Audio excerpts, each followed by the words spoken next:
Dear viewers, good evening to all of you.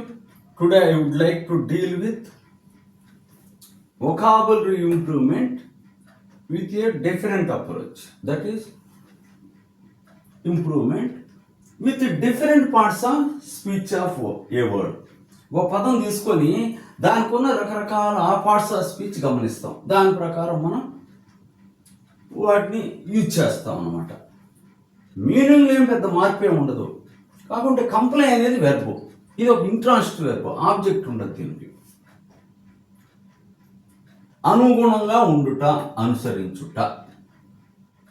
We comply with the rules of income tax act.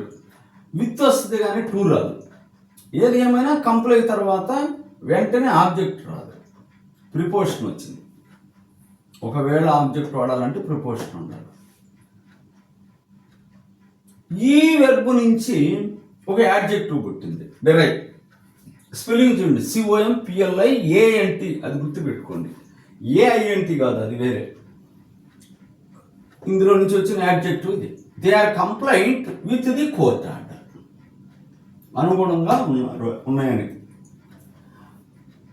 కంప్లైంట్లీ యాడ్జెక్టివ్కి ఎలా వేయగలిగితే ఏమవుతుంది? Adverb కదా జనరల్గా. They paid the tax కంప్లైంట్లీ.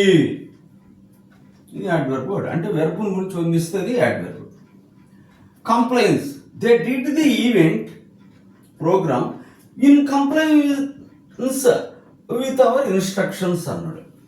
అంటే ఈ comply నుంచి adjective adverb ఎట్టు పుట్టినాయో noun కూడా వచ్చేసింది అనమాట. Compliance abstract noun. ఇది వెర్బ్ నుంచి వచ్చిన యాబ్స్ట్రాక్ట్ నౌన్స్.